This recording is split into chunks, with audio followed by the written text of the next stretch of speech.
As we descended through a very dark black cloud. The rain seemed to be going horizontal.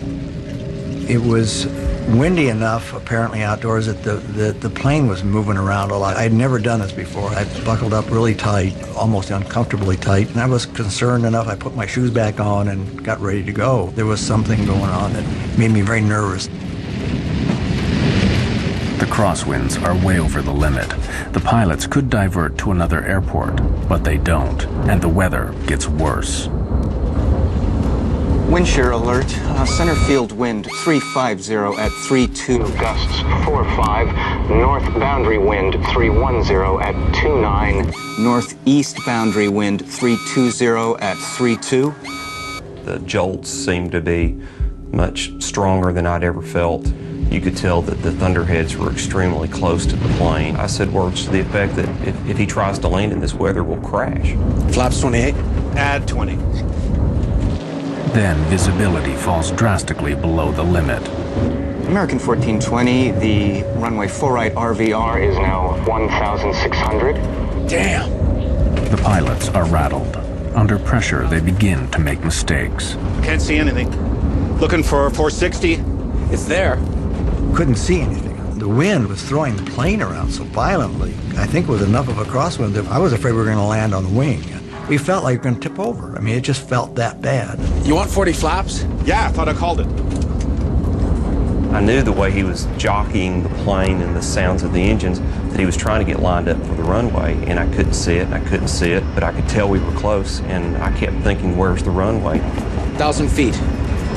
20. 40-40 land. This is a can of worms. Wind is 330 at 28. I'm gonna stay above it a little. There's a runway off to your right. You got it? No. I got the runway in sight. You're right on course. I got it. Stay where you got it. I got it. Most of the people at that point in the plane were just holding on really tight, just looking forward. I mean, like rigid. I suspected the worst. I mean, I really did. We might not get down.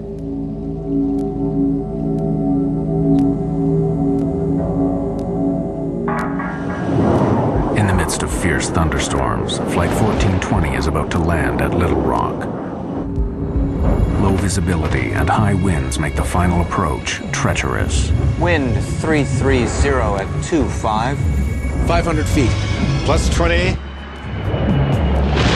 Wind 330 at 23. Damn, we're off course. No, I can't see it. Way off. I can't see anything. Got it? Got it! 100 feet. 50 feet. 40. 30. 20. 10.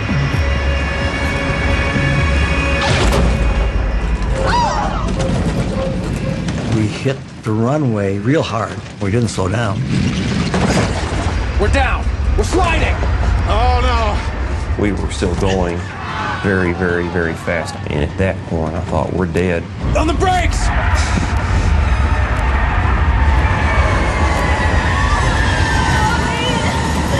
It was just chaos. It was terrifying. Quite literally terrifying. Other one! Other one, other one!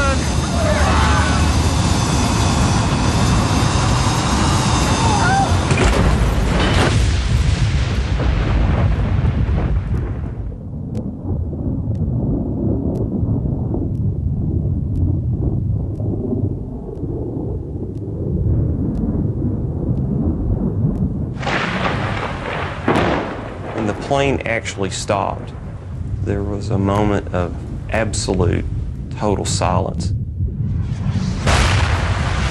There was fire in front of me, and I could see debris, and it was silent.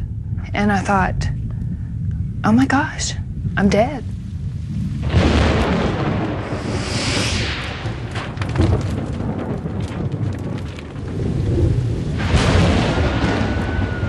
Within those minutes, I heard a small scream, and I heard it get louder and louder and louder, like it was on a megaphone.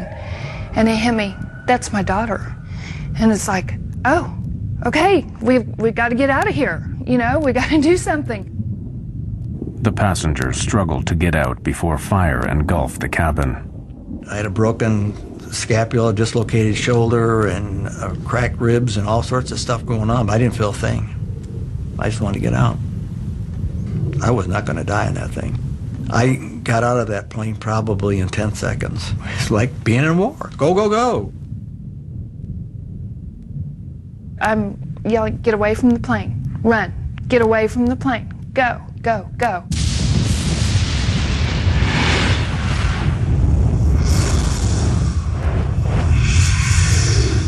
Some folks looked like they'd been in an explosion. Their clothes were tattered. I saw a man using his cell phone to call for help. Okay, I don't know where we're at, but there's a road that goes around the airport. Well, we got a lot of people hurt.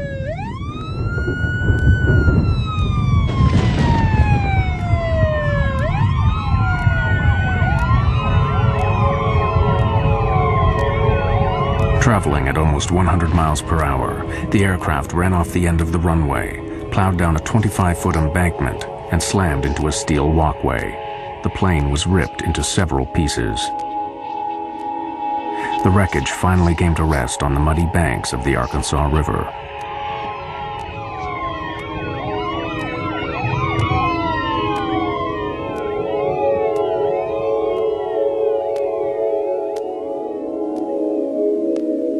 Ten passengers died in the crash. Captain Bushman was killed instantly when the cockpit was split open by the steel walkway. It was a shame I hadn't, literally a shame that I had not done more to save people. That's the worst nightmare I have.